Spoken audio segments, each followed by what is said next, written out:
Sunday ചാറ്റിന്റെ പുതിയൊരു എപ്പിസോഡിലേക്ക് എല്ലാവർക്കും സ്വാഗതം.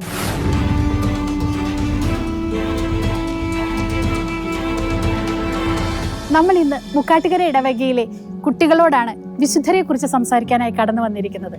Let's go with Jesus, chat with Jesus.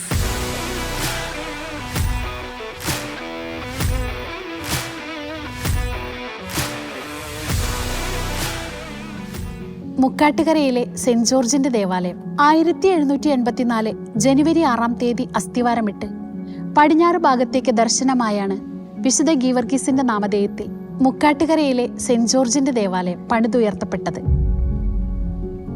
കേവലം 28 വീട്ടുകാർ ചേർന്ന് നിർമ്മിച്ച ദേവാലയം പ്രൗഢഗംഭീരമായിരുന്നു. 1905 ആയപ്പോഴേക്കും സ്ഥല സൗകര്യം പോരാഞ്ഞ് പടിഞ്ഞാറ് ഭാഗത്തായി 70 അടി നീളത്തിലും 14 അടി വീതിയിലുമുള്ള ഒരു നടശാലയും വലിയൊരു മുഖവാരവും തീർത്തു. 1891 ജനുവരി 21 ഇന്ന് കാണുന്ന കൽക്കുരിശ് സ്ഥാപിച്ചത്. വൈദിക മന്ദിരം പണിതുയർത്തിയത് 1960 1964 പള്ളി നവീകരിക്കുകയും ജോർജ് ആലപ്പാട്ട് പിതാവ് ആശീർവാദ കർമ്മം നിർവഹിക്കുകയും ചെയ്തു. ഇന്ന് കാണുന്ന പുതിയ പള്ളിയുടെ തറക്കല്ലിടൽ കർമ്മം 1993 ഡിസംബർ 31 മാർ ജോസഫ് കുണ്ടുകുളം പിതാവാണ് നിർവഹിച്ചത്. 1995 സെപ്റ്റംബർ 8 പുതിയ ദേവാലയത്തിന്റെ പ്രതിഷ്ഠാകർമ്മം അഭിവന്യ മാർ ജോസഫ് കുണ്ടുകുളം പിതാവ് തന്നെ നിർവഹിച്ചു. ജാതിമത വ്യത്യാസങ്ങളില്ലാതെ പരസ്പര സ്നേഹത്തിലും സാഹോദര്യത്തിലും സഹവർത്തിക്കാൻ പൂർവികർ കാണിച്ചു തന്ന മാതൃകയിലൂടെ ഇന്നും മുക്കാട്ടുകര ദേവാലയം മുന്നേറുന്നു. നിരവധി ഭക്ത സംഘടനകളും 4 മേഖലകളിലായി 40 കുടുംബ സമ്മേളന യൂണിറ്റുകളിൽ 1400 കുടുംബങ്ങളും ഇവിടെ സജീവമാണ്. 1000-ഓളം വരുന്ന ഇളം തലമുറയെ 40 മതാധ്യാപകർ വിശ്വാസ പരിശീലനം നടത്തുന്നു. സർപ്പദർശനവും ഒഴിവാക്കാൻ അനേകർ വിശുദ്ധന്റെ സന്നിധിയിൽ എത്താറുണ്ട്. 241 വർഷമായി വിശുദ്ധ ഗീവർഗീസിന്റെ സ്വർഗീയ കാവൽ മുക്കാട്ടുകര ഇടവകയെ കാത്തു സംരക്ഷിക്കും. മുക്കാട്ടുകര ഇടവകയിലെ വികാരി അച്ഛൻ പോൾ പിണ്ടിയാൻ അച്ഛനോടും ഇടവക ട്രസ്റ്റിമാരോടും PTA പ്രസിഡന്റിനോടും ഒപ്പമാണ് നമ്മളിപ്പോൾ ഉള്ളത്. അച്ഛാ, ഈശോമിശിഹായ്ക്ക് സ്തുതിയായിരിക്കട്ടെ. അച്ഛാ, ഈ ഇടവകയെ കുറിച്ചും ഇടവകയിലെ വിശ്വാസ പരിശീലന യൂണിറ്റിനെ കുറിച്ചും സൺഡേ ചാറ്റിനോട് അച്ഛൻ എന്താണ് വിശേഷങ്ങൾ പങ്കുവയ്ക്കാനുള്ളത്? തൃശ്ശൂർ അതിരൂപതയുടെ കീഴിലുള്ള വിശുദ്ധ ഗീവർഗീസിൻ നാമധേയത്തിനുള്ള ഏറ്റവും വലിയ ഇടവകയും പഴക്കമുള്ള ഇടവകയാണ് മുക്കാട്ടുകര ഇടവക ദേവാലയം. 1784 സ്ഥാപിതമായതാണ്. അന്ന് 28 കുടുംബങ്ങൾ ഉണ്ടായിരുന്നു. ഇന്ന് ഇപ്പോൾ എത്തി നിൽക്കുന്നത് 1300ഓളം വീടുകൾ ഇന്ന് ഇടവകയിലുണ്ട്. 40 കുടുംബ കൂട്ടായ്മകൾ ഇപ്പോൾ ഉണ്ട്. ധാരാളം പേര് ഇവിടെ മറ്റ് മതസ്ഥർ പാലക്കാട് നിന്നും തമിഴ്നാട്ടിൽ നിന്നൊക്കെ ചിലപ്പോൾ ഇവിടെ വഴിപാടായിട്ട് വരാറുണ്ട്. നമുക്കറിയാം, പാമ്പുകളുടെ ശല്യത്തിന് വഴിപാട് നേരുന്നത് ഗീവർഗീസ് പുണ്യാളനോടാണ്. അങ്ങനെ പൊതുവെ പേര് കേട്ട ഒരു തീർത്ഥാടന കേന്ദ്രമല്ല, അതേസമയം വലിയൊരു ഇടവകം കൂടിയാണ് മുക്കാട്ടുകര ഇടവക ദേവാലയം. എൻ്റെ കൂടെ നിൽക്കുന്നവർ ഇപ്പോഴത്തെ ട്രസ്റ്റികളാണ്. 2 പേര്, ജോർജ് ഏട്ടൻ, ഷെൽബി. ഇത് വേദപാഠ PTA പ്രസിഡന്റാണ് ജിപ്സൺ, മുൻ കൈക്കാരനും കൂടിയാണ്. ടീച്ചർ ഇപ്പോൾ നന്നായിട്ട് പോകുന്ന ഒരു യൂണിറ്റും കൂടിയാണ് ഇവിടെ. ഞങ്ങളുടെ ഈ ഇടവക ദേവാലയത്തിൽ 800ഓളം കുട്ടികൾ പഠിക്കുന്നുണ്ട്. 40ഓളം മതാധ്യാപകരുണ്ട്. അക്കാഡമിക് കാര്യങ്ങളും മറ്റ് എക്സ്ട്രാ ആക്ടിവിറ്റി കാര്യങ്ങളൊക്കെ വളരെ നന്നായിട്ട് പോകുന്ന ഒരു ഇടവകം കൂടിയാണ് മുക്കാട്ടുകര ഇടവക. അച്ഛാ, വൈദിക ജീവിതത്തിൽ 25 വർഷങ്ങൾ പിന്നിട്ടിരിക്കുകയാണല്ലോ. അച്ഛന്റെ ആത്മീയ ജീവിതത്തെക്കുറിച്ച്, വ്യക്തിപരമായ ജീവിതത്തെക്കുറിച്ച് സൺഡേ ചാറ്റിനോട് പങ്കുവയ്ക്കാമോ? യെസ്, എൻ്റെ പേര് ഫാദർ പോൾ പിണ്ടിയാൻ ആണ്. എൻ്റെ സ്വന്തം ഇടവക പുതുക്കാട് ഫൊറോനയിൽപ്പെട്ട പള്ളിക്കുന്ന് ഇടവകയാണ്. ഞങ്ങളിപ്പോൾ നിലവിൽ 40ഓളം വൈദികർ ഞങ്ങളുടെ ഇടവകയിൽ ഇപ്പോൾ ഉണ്ട്. തൃശ്ശൂർ അതിരൂപതയിൽ വൈദികർ അധികമുള്ള ഒരു സ്ഥലം കൂടിയാണ് പള്ളിക്കുന്ന് ഇടവക. ഞാനതിൽ 15ാമത്തെ ആളാണ്. 96 ഓർഡിനേഷൻ. ഞാനിപ്പോൾ 2021 എൻ്റെ പൗരോഹിത്യയുടെ ജൂബിലി 25 വർഷം ഞാൻ മുമ്പത്തെ ഇടവകയിൽ, നിർമ്മലപുരം ഇടവകയിൽ ആണ് ഞാൻ ആഘോഷിച്ചത്. എൻ്റെ വൈദിക ജീവിതത്തിൽ ഇത് 7ാമത്തെ പാരിഷാണ് എനിക്കിത് കിട്ടിയിട്ടുള്ളത്. എൻ്റെ ഇടവക പള്ളിക്കുന്ന് തന്നെ ആണെങ്കിൽ പോലും ഞങ്ങൾക്ക് പ്രചോദനമായിട്ടുള്ളത് മുൻനിർത്ത വൈദികരാണ്. അതായത് ഞങ്ങളുടെ മുമ്പുള്ള ചേട്ടന്മാരൊക്കെ സംഘടന, ഓൾഡർ ബോയ്, CL സംഘടന അങ്ങനെ കൂടി പ്രവർത്തിച്ച് ആണ് ആ പരിശീലനത്തോടെയാണ് ഞങ്ങൾ വന്നിട്ടുള്ളത്. അപ്പം അത് ഞാനിവിടെയും ഈ കാര്യങ്ങൾ പറയാറുണ്ട്. ഇവിടെ വൈദികർ നമുക്കിവിടെ വേണം, നല്ല വൈദികർ വേണം എന്നുള്ളത്. അപ്പോൾ അതുകൊണ്ട് ഇവിടെ ഇത്രയധികം കുട്ടികളും ഇതിൽ പഴക്കമുള്ള ഇടവകയായ കാരണം കൂടെ ഈ മതബോധന കുട്ടികളോടൊക്കെ പറയാറുണ്ട് ദൈവവിളി ക്യാമ്പിലേക്ക് പോകാനും നല്ല വൈദികരും ഉണ്ടാകാനും ഞങ്ങൾ പ്രാർത്ഥിക്കണം എന്നുള്ള കാര്യങ്ങൾ ആശയൊക്കെ പറയാറുണ്ട്. നമ്മളിന്ന് വിശുദ്ധരെ കുറിച്ച് പറയാനും പഠിക്കുവാനും ചോദ്യം ചോദിക്കുവാനുമായിട്ടാണ് ഇന്ന് ഇവരിവിടെ വന്നിട്ടുള്ളത്. കുട്ടികളെല്ലാം അതിന് എല്ലാം റെഡിയാണ്. അതുകൊണ്ട് ഒരിക്കൽ കൂടെ ശാലോം കുടുംബത്തിലെ അംഗങ്ങളെ ഈ മുക്കാട്ട് ഇടവയിലേക്ക് എല്ലാവരുടെയും പേരിൽ സ്വാഗതം ചെയ്തുകൊണ്ട് നമ്മൾ കുട്ടികളെ അടുത്തേക്ക് നമുക്ക് നീങ്ങാം.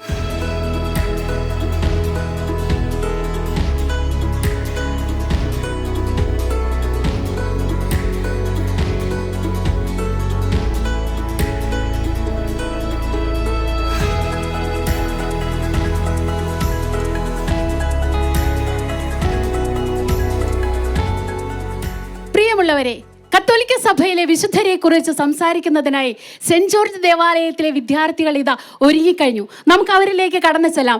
റെഡിയല്ലേ? ചർച്ചയിലേക്ക് പോകുന്നതിന് ആദ്യത്തെ ചോദ്യം ഇതാണ്: ആരാണ് യഥാർത്ഥത്തിൽ ഒരു വിശുദ്ധൻ? മോന്റെ പേരെന്താണ്? ഡിവോൺ ഡെയ്സൺ. ഏത് ക്ലാസ്സിലാണ് പഠിക്കുന്നത്? 10th. പറയാം. ഒരു വിശുദ്ധൻ എന്നാൽ ഭൂമിയിൽ ദൈവത്തിന് പ്രീതികരമായ രീതിയിൽ ജീവിതം നയിക്കുകയും സ്വർഗത്തിൽ നിത്യതയിൽ ജീവിക്കുകയും സഭ പരസ്യമായ വണക്കത്തിന് അംഗീകരിച്ചിട്ടുള്ളവരാണ് വിശുദ്ധൻ. ഇങ്ങനെ ജീവിക്കുന്ന ഒരുപാട് വിശുദ്ധർ നിങ്ങളുടെ ഇടയിൽ ഉണ്ടല്ലോ അല്ലേ? നല്ലൊരു കൈയടി കൊടുക്കാം. വേറൊരാൾ കൂടി അവിടെ കൈ ഉയർത്തിയിരുന്നല്ലോ. ആരാണ് വിശുദ്ധർ എന്ന് പറയാൻ? എന്താണ് മോളുടെ പേര്? ആൻഡ്രീന. ഏത് ക്ലാസ്സിലാണ് ആൻഡ്രീന? 11th. ആൻഡ്രീന പറഞ്ഞോളൂ. അതായത് ഒരു വിശുദ്ധൻ ജന്മം മുതലൊരു വിശുദ്ധനാവണമെന്നില്ല. അവരോരോ ചെറിയ ചെറിയ കാര്യങ്ങൾ ചെയ്യുമ്പോഴാണ് അവരെ വിശുദ്ധനായി പ്രഖ്യാപിക്കുന്നത്. എപ്പോഴും സന്തോഷമായിട്ടിരിക്കുക, എപ്പോഴും പ്രാർത്ഥിക്കുക, വേറെ ആൾക്കാരുടെ സഹനം അവരുടേതായി ഏറ്റെടുക്കുക, അങ്ങനത്തെ ഓരോ ചെറിയ ചെറിയ കാര്യങ്ങൾ ചെയ്തിട്ടാണ്. അവരുടെ ഫാമിലി ബാക്ക്ഗ്രൗണ്ട്, അവരുടെ സൊസൈറ്റി, അതൊന്നും അതിലൊരു ഫാക്ടറായിട്ട് നമ്മൾ കൺസിഡർ ചെയ്യില്ല. ഫോർ എക്സാമ്പിൾ വിശുദ്ധ അഗസ്തീനോസ്, ആളുടെ അപ്പൻ ഒരു കുടിയനായിരുന്നു, എന്നിട്ടും ആളൊരു വിശുദ്ധനായി, ഇത്രയും വലിയൊരു വിശുദ്ധനായി. സോ യഥാർത്ഥത്തിൽ ഒരു വിശുദ്ധൻ എന്ന് പറയുമ്പോൾ ഒരു പെർഫെക്റ്റ് ആയ മനുഷ്യനല്ല. എത്ര തിന്മകൾ ലോകത്തിലുണ്ടെങ്കിലും അതൊക്കെ അതിജീവിച്ച് നന്മ ചെയ്യാൻ ചൂസ് ചെയ്യുന്ന ഒരാളാണ് ഒരു വിശുദ്ധൻ. ഓക്കെ, മിടുക്കി. ഒരു വിശുദ്ധനായി തീരാനുള്ള പടവുകൾ എന്തൊക്കെയാണ്? എന്താണ് മോളുടെ പേര്? മറിയ. ഏത് ക്ലാസ്സിലാണ് പഠിക്കുന്നത്? 10th class. 10th class. Okay Maria, എന്താണ് വിശുദ്ധനാവാനുള്ള പടവുകൾ? ഒരു വിശുദ്ധനാകാൻ 4 ഘടകങ്ങളുണ്ട്. ഏറ്റവും ആദ്യം മരിച്ച വ്യക്തിയുടെ ജീവിതം പരിശോധിച്ച് അവിടുത്തെ പ്രാദേശിക ബിഷപ്പ് അവരെ ദൈവദാസനായി പ്രഖ്യാപിക്കും. അതിനുശേഷം വിശുദ്ധരുടെ കാര്യങ്ങൾ നോക്കുന്ന റോമൻ കോൺഗ്രിഗേഷൻ അവരുടെ ജീവിതത്തിലെ സൽപ്രവൃത്തികൾ നോക്കിയിട്ട് അവരെ വന്യനായി പ്രഖ്യാപിക്കും. അത് കഴിഞ്ഞ് അവരുടെ മാധ്യസ്ഥത്തിൽ നടന്ന അത്ഭുതങ്ങൾ അനുസരിച്ച് അവരെ വാഴ്ത്തപ്പെട്ടവനായി പ്രഖ്യാപിക്കും. അത് കഴിഞ്ഞ് ഒരു അത്ഭുതം കൂടി സംഭവിച്ചാൽ മാർപ്പാപ്പ അവരെ വിശുദ്ധനായി പ്രഖ്യാപിക്കും. ഓക്കെ, മിടുക്കിയില്ലേ? ഒരുപാട് വിശുദ്ധര് കത്തോലിക്ക സഭയിലുണ്ട്. എന്തിനാണ് കത്തോലിക്ക സഭയിലെ വിശുദ്ധരോട് നാം പ്രാർത്ഥിക്കുന്നത്? മിടുക്കിയായിട്ട് മോള് കടന്നു വരുന്നുണ്ട്. ഓക്കെ, മോളുടെ പേരെന്താണ്? ലിവിയ. ലിവിയ ഏത് ക്ലാസ്സിലാണ് പഠിക്കണേ? 11th. ഓക്കെ, നമ്മളുടെ സ്നേഹം, നമുക്ക് ഇഷ്ടമുള്ള ആൾക്കാരുടെ വയ്യാണ്ടൊക്കെ ആയി കിടക്കുമ്പോൾ നമ്മൾ അവരോട് പോയിട്ട് ഞങ്ങൾ പ്രാർത്ഥിക്കാം എന്ന് പറയും. അതുപോലെ തന്നെ നമ്മളും വയ്യാണ്ട് കിടക്കുമ്പോൾ നമ്മളുടെ ഫ്രണ്ട്സും അതുപോലെ നമ്മളെ സ്നേഹിക്കുന്ന ആൾക്കാരൊക്കെ നമ്മളോടും പറയും പ്രാർത്ഥിക്കാട്ടോന്ന്. അപ്പം നമുക്കതൊരു ആശ്വാസമാണ്. അപ്പം നമ്മൾ വിശ്വസിക്കുന്നുണ്ട് സാധാരണക്കാരായ മനുഷ്യർ പ്രാർത്ഥിക്കുമ്പോൾ അത് ദൈവം കേൾക്കുന്നു. അപ്പോൾ ഈ ലോകത്ത് നല്ലൊരു ജീവിതം ജീവിച്ച് ദൈവത്തിൻ്റെ കൽപ്പനകളെല്ലാം അനുസരിച്ച് സ്വർഗത്തിൽ ഈശോയുടെ ഒപ്പം എത്തിയവർ പ്രാർത്ഥിക്കുന്നത് എത്ര നല്ലതായിരിക്കും. അതിനെയാണ് നമ്മൾ വിശുദ്ധരോട് പ്രാർത്ഥിക്കാനുള്ള കാരണം. ഓക്കെ, മിടുക്കിയില്ലേ? വേറൊരു കാര്യം ചോദിച്ചോട്ടെ. സിമ്പിളായിട്ട് നമ്മൾ നമ്മുടെ വീട്ടിൽ എന്തെങ്കിലും ഒരു കാര്യം അത്യാവശ്യമായിട്ട് സാധിച്ചു കിട്ടണമെങ്കിൽ അപ്പച്ചൻ്റെ അടുത്ത് എത്തുന്നതിന് മുമ്പ് അമ്മച്ചിയുടെ ചെന്ന് കാര്യം പറയാറുണ്ടോ? സൂത്രത്തെ കൂടെ കാര്യം നേടാനായിട്ട് അമ്മച്ചിയുടെ സഹായം തേടാറുണ്ടല്ലേ? ഇതൊക്കെ തന്നെയാണ് ഈശോയുടെ അടുത്ത് ചെന്ന് എത്രയും പെട്ടെന്ന് ഒരു കാര്യം നേടിയെടുക്കുന്നതിനായി ഒരു വിശുദ്ധനും ചെന്ന് സോപ്പിടുന്നു അല്ലേ? ഓക്കെ, നല്ല ഒരു ചിന്തയാണ്. ഒപ്പം തന്നെ നിങ്ങളുടെ ഇടവകയുടെ ഒരു മധ്യസ്ഥനുണ്ട്, സെന്റ് ജോർജ്. ഇടവക മധ്യസ്ഥനോട് പ്രാർത്ഥിച്ച് നിങ്ങൾ നേടിയെടുത്തിട്ടുള്ള ഹൃദയം തൊട്ടുള്ള ഏതെങ്കിലും ഒരു അനുഭവം ആരാണ് പങ്കുവെക്കുക? എൻ്റെ പേര് സിയ. ഓക്കെ, സിയ പറയൂ. എൻ്റെ അപ്പയുടെ പേര് വിക്ടർ എന്നാണ്. ഗീവർഗീസ് മുന്നാളുടെ പേരിൻ്റെ മാച്ചായിട്ടുള്ള പേരാണ്. ഓക്കെ, എൻ്റെ അപ്പ മുള്ളുക്കരയായിരുന്നു. അപ്പം ഞങ്ങൾ ഇങ്ങോട്ട് വന്നതാണ്. സോ എൻ്റെ അമ്മ എവിടെ പോയാലും പാമ്പിനെ കാണും. എവിടെ ചെന്നാലും അമ്മയ്ക്ക് എപ്പോഴും അമ്മ പാമ്പായിട്ട് അട്രാക്റ്റഡ് ആണ്. മീൻസ് എപ്പോൾ എവിടെ പോയാലും അമ്മ പാമ്പിനെ കാണും. അപ്പോൾ ഇവിടെ വന്നപ്പോഴും ഞങ്ങൾ കുറേ പാമ്പിനെ കണ്ടിട്ടുണ്ടായിരുന്നു. അപ്പോൾ എപ്പോൾ മുട്ട വെച്ചാൽ പിന്നീട് ഞങ്ങൾ ഇങ്ങോട്ട് വന്നിട്ട് ഇപ്പോൾ 5 വർഷമായി. ആദ്യത്തെ 2 വർഷം കണ്ടിന്യൂസ് ആയിട്ട് കണ്ടു. ആ 2 വർഷം മുട്ട വെച്ചിട്ടുണ്ടായിരുന്നു. എല്ലാ ദിവസവും ഓരോ മുട്ടെങ്കിലും വന്ന് വെക്കും. അങ്ങനെ പിന്നീട് ഇതുവരെ ഞങ്ങൾ കണ്ടിട്ടില്ല. അപ്പോൾ സ്വർഗീയ വിശുദ്ധൻ സംരക്ഷണം നൽകാൻ കുടുംബത്തോടൊപ്പം നിങ്ങളോടൊപ്പം ഉണ്ട് എന്നുള്ള വലിയൊരു അനുഭവമാണ് സിയ പങ്കുവച്ചത്. സിയ, ഒരുപാട് നന്ദി. ജ്ഞാനത്തിൻ്റെ പുസ്തകത്തിൽ ഒരു വചനമുണ്ട്, വിശുദ്ധമായവ വിശുദ്ധിയോടെ ചെയ്യുന്നവർ വിശുദ്ധരാകും. അങ്ങനെയാണെങ്കിൽ ഒരു കാര്യം കൂടി ചർച്ചയ്ക്കിടുകയാണ്. അങ്ങനെയാണെങ്കിൽ നമുക്കെല്ലാവർക്കും വിശുദ്ധരായിക്കൂടെ?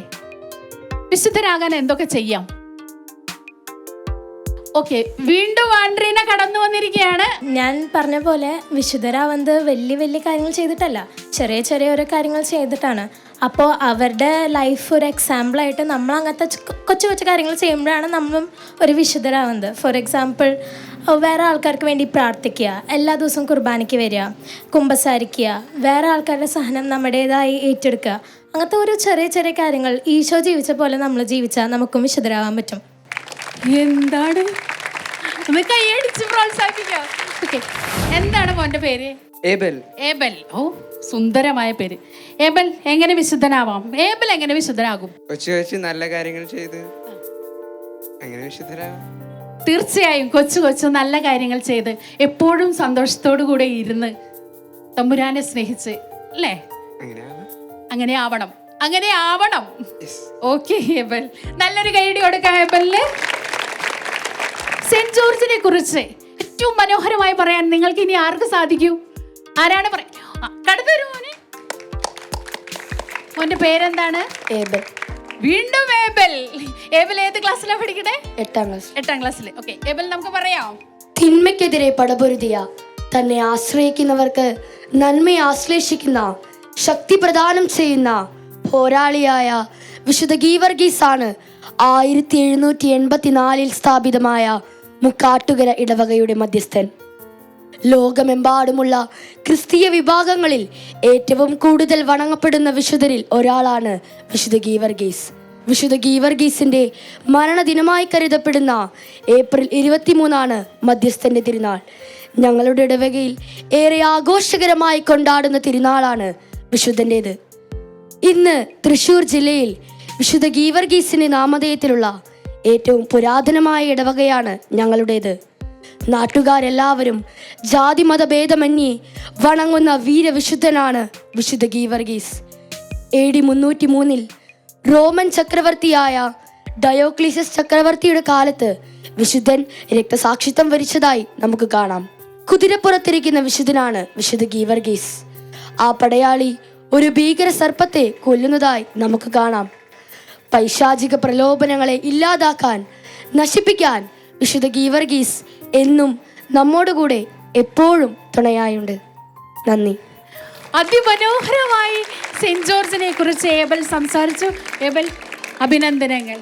നമുക്കിനി നമ്മുടെ വിദ്യാർത്ഥികൾ ഒരുങ്ങിയ അതിമനോഹരമായൊരു നൃത്തരൂപം ആസ്വദിക്കാം. അത് കണ്ടിട്ട് നമുക്ക് തിരിച്ചു വരാം.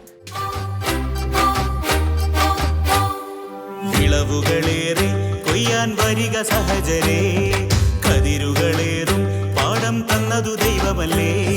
വിളവുകളേറെ കൊയ്യാൻ വരിക സഹജരേ, കതിരുകളേറും പാടം തന്നതു ദൈവമല്ലേ.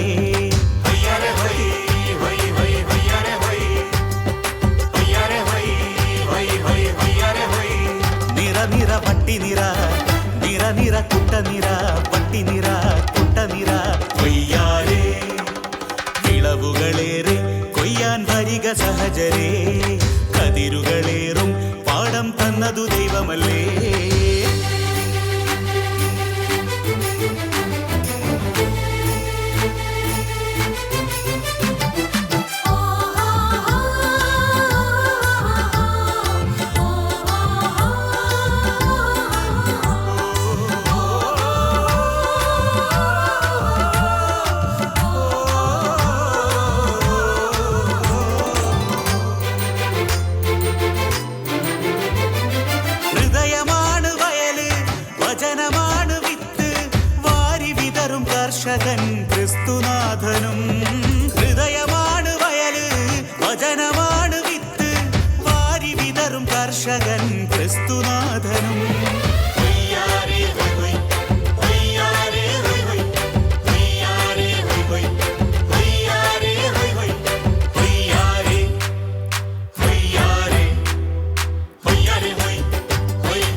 ദൈവമെങ്കിൽ വെറുതെ എന്തിനു കരയണം?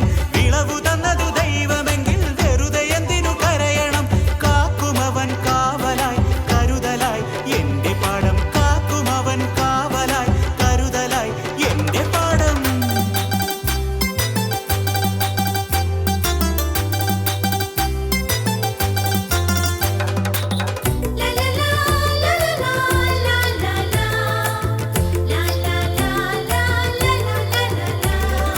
അമർത്തിക്കുലുക്കി കൊടുക്കുവാൻ അവനരുളിയവൻ കൃപ, അമർത്തിക്കുലുക്കി കൊടുക്കുവാൻ അവനരുളിയവൻ കൃപ.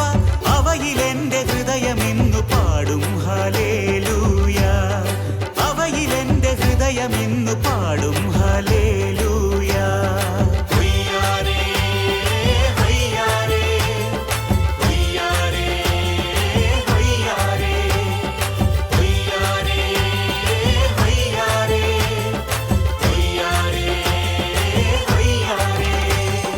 വിളവുകളേറെ കൊയ്യാൻ വരിക സഹജരേ, കതിരുകളേറും പാടം തന്നതു ദൈവമല്ലേ.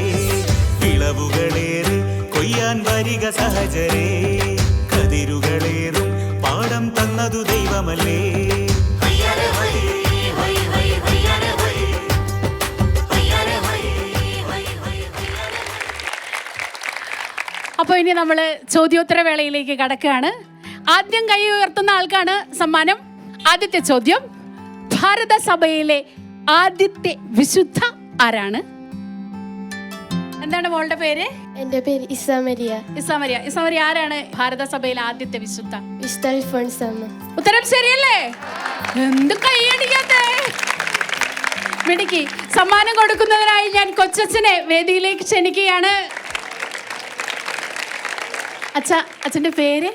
ഫ്രാൻസിസ്. അച്ഛാ, ഈ ഇടവകയിലെ ദൈവവിളിയെ കുറിച്ച് അച്ഛൻ എന്താണ് പറയാനുള്ളത്? ഈ ഇടവകയെ സംബന്ധിച്ചിടത്തോളം കഴിഞ്ഞ 5-6 വർഷത്തിനിടയ്ക്ക് തൃശ്ശൂർ അതിരൂപതയിലും മറ്റ് മിഷൻ രൂപതകളിലുമായിട്ട് തിരുപ്പട്ടം സ്വീകരിക്കാനായിട്ട് 4 പേർക്ക് അവസരം ലഭിച്ചു. ദൈവത്തിന് പ്രത്യേകം നന്ദി പറയുന്നു. അതോടൊപ്പം തന്നെ ഈ ഇടവക അവർ അച്ഛനായി മാറിപ്പോകുന്നു എന്ന് മാത്രമല്ല, അവരെ ഫോളോ ചെയ്യുന്നു എന്നതിൽ വളരെ അത്ഭുതം എനിക്ക് തോന്നിയിട്ടുണ്ട്. കാരണം ഈ ഇടവകയിലെ കഴിഞ്ഞ വർഷം തിരുനാൾ ആഘോഷങ്ങൾ ലഘൂകരിച്ചപ്പോൾ അതിൽ നിന്ന് കിട്ടിയ ഫണ്ട്, അല്ലെങ്കിൽ ഇവരുടെ ഇടയിൽ തന്നെ സമാഹരിക്കുന്ന ചില തുകകളൊക്കെ ഇവരെ മിഷൻ രൂപതകളിലെ അച്ഛന്മാരെ സഹായിക്കാനായിട്ട് ഉപയോഗപ്പെടുത്തുന്നുണ്ട്. കഴിഞ്ഞ ദിവസം 9ാം ക്ലാസ്സുകാർക്ക് നടന്ന മാർഗദർശന സെമിനാറിലും നമ്മുടെ ഇടവകയിൽ നിന്ന് 9 കുട്ടികൾ പങ്കെടുത്തു എന്നുള്ളത് തുടർന്നും നമ്മൾ ദൈവവിളിയെ പ്രോത്സാഹിപ്പിക്കുന്നതിൻ്റെ തെളിവാണ്. ഇനിയും ദൈവം നമ്മുടെ ഇടയിലെ ദൈവവിളികൾ സമൃദ്ധമായിട്ട് നൽകട്ടെ എന്ന് ഞാൻ ആഗ്രഹിക്കുകയും പ്രാർത്ഥിക്കുകയും ചെയ്യുന്നു. ഒരുപാട് നന്ദി അച്ഛ. യുവജനങ്ങളുടെ മധ്യസ്ഥൻ, വളരെ ചെറിയ പ്രായത്തിൽ മരിക്കുകയും പിന്നീട് വിശുദ്ധനായി പ്രഖ്യാപിക്കപ്പെടുകയും ചെയ്ത ഡോൺ ബോസ്കോയുടെ ശിഷ്യൻ ആരാണ്? ഉത്തരം പറയുന്നേ? Dominic Savio. മോന്റെ പേരെന്താണ്? എൻ്റെ പേര് എറിക്. 10ാം ക്ലാസ്സിൽ പഠിക്കുന്നു. 10ാം ക്ലാസ്സിൽ പഠിക്കുന്നു. എറിക്കിന് സമ്മാനം നൽകുന്നതിനായി ജസ്വിൻ സാറിനെ സ്നേഹപൂർവ്വം ക്ഷണിക്കുന്നു. മാഷെ, മുക്കാട്ടുകര ഇടവകയിലെ യുവത്വത്തിന്റെ പ്രതീകമാണ് മാഷ്. മതബോധന യൂണിറ്റിലെ ഈ യുവത്വത്തെ കുറിച്ച്, ഈ യുവത്വത്തിന്റെ ലഹരിയെ കുറിച്ച് മാഷിന് എന്താണ് പറയാനുള്ളത്? ഇപ്പം ഞാനിന്ന് ഇവിടെ വിശ്വാസ പരിശീലകനായിട്ട് നിൽക്കുന്നതിൻ്റെ ഒരു പ്രഥമ കാരണം തന്നെ എൻ്റെ മാതാപിതാക്കളാണ്. കാരണം വർഷങ്ങൾക്ക് മുമ്പ് എല്ലാ ഞായറാഴ്ചകളും മുടങ്ങാതെ വിശുദ്ധ കുർബാനയ്ക്ക് കൊണ്ടുവരാനും വിശ്വാസ പരിശീലന ക്ലാസ്സിൽ എത്തിക്കാനും അവർ കാണിച്ച ആ സ്നേഹം, അവരുടെ സമയമാണ് എന്നെ ഇന്ന് ഇവരുടെ മുമ്പിൽ ഈ മൈക്കും പിടിച്ച് ഇവിടെ നിർത്തിച്ചിട്ടുള്ളത്. പിന്നീട് ആൾത്താര സംഘത്തിലാണെങ്കിലും ക്രിസ്ത്യൻ ലൈഫ് കമ്മ്യൂണിറ്റി CLCയിലാണെങ്കിലും മറ്റ് സംഘടനകളിൽ പള്ളിയോട് ഒരുപാട് ചേർന്ന് പ്രവർത്തിച്ചതുകൊണ്ടാണ് നമ്മുടെ ഉള്ളിൽ ആ തീ ഇപ്പോഴും കെടാതെ സൂക്ഷിച്ചുകൊണ്ടിരിക്കുന്നത്. ഈ അണയാത്ത തീ നിങ്ങൾക്ക് മാതൃകയും പ്രചോദനവുമാകട്ടെ. മാഷെ, അഭിനന്ദനങ്ങൾ, സ്നേഹപൂർവ്വം നന്ദി. നീ പാറയാകുന്നു, ഈ പാറമേൽ ഞാൻ എൻ്റെ സഭ പണിയുമെന്ന് ഈശോ പറഞ്ഞുകൊണ്ട് സ്വർഗരാജ്യത്തിന്റെ താക്കോൽ ഏൽപ്പിച്ചു കൊടുത്ത ശിഷ്യൻ. ആദ്യം കൈ ഉയർത്തിയത് ഏബലാണ്. ഏബൽ ആരാണ്? പത്രോസ്ലിഹ. ഉത്തരം ഉറക്കെ പറ. ഉത്തരം ശരിയാണ്. അഭിനന്ദനങ്ങൾ.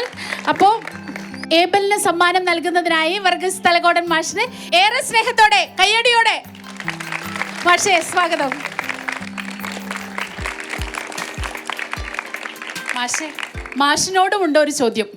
ഈ വിശ്വാസ പരിശീലന യൂണിറ്റ്, ഇതിന്റെ പ്രവർത്തനങ്ങൾ ഇതൊക്കെ എങ്ങനെ പോകുന്നു?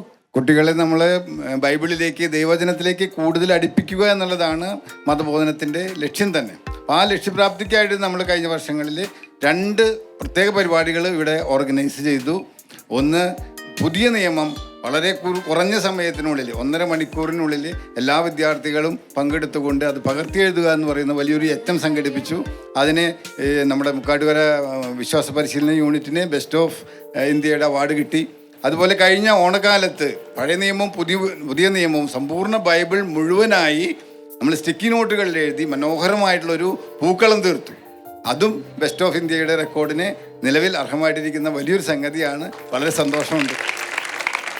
അപ്പൊ മുക്കാട്ടുകര ഇടവക ചെറുതല്ലട്ടോ, റെക്കോർഡുകളുടെ ഉടമസ്ഥരാണ് നിൽക്കുന്നത്.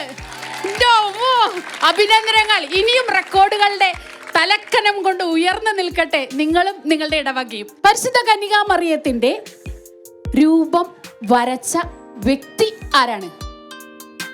വിശുദ്ധ ലൂക്ക. വിശുദ്ധ ലൂക്ക. ഉത്തരം ശരിയാണോ? പേര് പറയുമ്പോളെ ലിവിയ. ലിവിയയ്ക്ക് സമ്മാനം നൽകുന്നതിനായി നമ്മുടെ വിശ്വാസ മതബോധന യൂണിറ്റിന്റെ ഏറ്റവും സീനിയർ ആയിട്ടുള്ള ആൻഡോ പോൾ മാഷിനെ ഏറ്റവും സ്നേഹത്തോടെ വേദിയിലേക്ക് ക്ഷണിക്കുന്നു. മാഷേ, ഈ വിശ്വാസ പരിശീലന വർഷം അതെങ്ങനെ ഏറ്റവും ക്രിയാത്മകമാക്കി മാറ്റുന്നു? അതെങ്ങനെയാന്ന് ചോദിച്ചാൽ, ഞാൻ 40 വർഷത്തിലധികമായി വിശ്വാസ പരിശീലന രംഗത്തുണ്ട്. നിങ്ങൾ ലോകമെങ്ങും പോയി സകല ജനതകളോടും സുവിശേഷം പ്രസംഗിക്കുവിൻ. സുവിശേഷവൽക്കരണം പൊതുപൗരോഹിത്യത്തിൽ പങ്കാളികളായിട്ടുള്ള എല്ലാവരുടെയും ഉത്തരവാദിത്തമാണ്, കടമയാണ്, ചുമതലയാണ്. അത് സാധിക്കാൻ കഴിയുക എന്ന് പറഞ്ഞാൽ വലിയ ഒരു ദൈവാനുഗ്രഹമായിട്ടാണ് ഞാൻ കരുതുന്നത്. അതുകൊണ്ടാണ് ഞാൻ ഈ രംഗത്ത് നിൽക്കുന്നത്. മറ്റൊരു കാര്യം കൂടി, ഇതുകൊണ്ട് മറ്റു പല ആളുകൾ ചിന്തിക്കുന്നത് പോലെ ഒരു കുറവും എനിക്ക് ഇന്നേ വരെ ഉണ്ടായിട്ടില്ല. മറിച്ച് നിറവുകൾ മാത്രമേ ഉണ്ടായിട്ടുള്ളൂ. വെളിപാട് ഗ്രന്ഥം എഴുതിയത് ആരാണ്? മോന്റെ പേരെന്താണ്? അലക്സ് ഏത് ക്ലാസ്സിൽ പഠിക്കുന്നത്? ACC third year. ഓ, മിടുക്കൻ. ആരാണ് വെളിപാട് ഗ്രന്ഥം എഴുതിയത്? വിശുദ്ധ യോഹന്നാൻ. ശരിയാണോ? കൊടുക്കൊരു കയ്യടി. അലക്സിന് സമ്മാനം നൽകുന്നതിനായി വിശ്വാസ പരിശീലന യൂണിറ്റിന്റെ പ്രഥമ അധ്യാപിക സിസ്റ്റർ ആൻസി മരിയയെ ക്ഷണിക്കുന്നു. സിസ്റ്റർ ആൻസി മരിയ, ഈ ഇടവകയിൽ ക്രിസ്തുവിന്റെ മുഖമായി സിസ്റ്റർ എങ്ങനെ മാറുന്നു? കുഞ്ഞുങ്ങളിൽ യേശുവിനെ ദർശിക്കാൻ. ഈ ചെറിയവരിൽ ഒരുവന് നിങ്ങൾ ചെയ്തു കൊടുത്തപ്പോഴെല്ലാം എനിക്ക് തന്നെയാണ് ചെയ്തതെന്ന വചനം കുഞ്ഞുങ്ങളുടെ ഹൃദയത്തിൽ പതിപ്പിക്കാൻ ഞങ്ങളുടെ സോഷ്യൽ മിനിസ്ട്രിയുടെ നേതൃത്വത്തിൽ പലവിധ സഹായ പരിപാടികളും ഈ യൂണിറ്റിൻ്റെ അടിസ്ഥാനത്തിൽ ഞങ്ങൾ നടത്തുന്നുണ്ട്.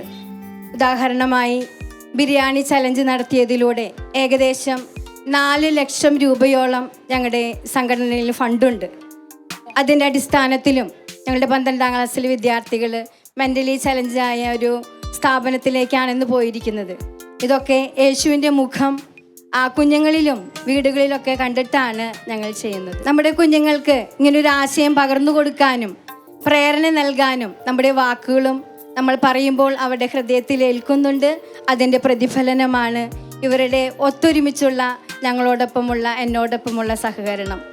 ഈ 850ഓളം കുഞ്ഞുങ്ങളും 40ഓളം വരുന്ന അധ്യാപകരും വിശ്വാസ പരിശീലനത്തിൽ ക്രിസ്തുവിൻ്റെ മുഖം ദർശിച്ച് മറ്റുള്ളവരെ സഹായിക്കാനും അവരെ പ്രോത്സാഹിപ്പിക്കുവാനും വളർത്താനും എന്നോടൊപ്പം എന്നുമുണ്ട്. ഇനിയും അത് തുടരുമെന്നുള്ള പ്രതീക്ഷ എനിക്കുണ്ട്. Thank you. സിസ്റ്ററിന് എല്ലാവിധ പ്രാർത്ഥന ആശംസകളും ഒപ്പം കുരുന്നുകൾക്ക് അഭിനന്ദനങ്ങളും നേരുന്നു. നമ്മുടെ ചർച്ച ഇവിടെ പൂർത്തിയാവുകയാണ്. ഇനി നമ്മൾ വീണ്ടും വേറൊരു ദേവാലയത്തിൽ വേറൊരു വിഷയവുമായി കണ്ടുമുട്ടും. അതുവരേക്കും ഈശോയോടൊപ്പം ആയിരിക്കാം, ഈശോയുടെ കൂടെ ആയിരിക്കാം.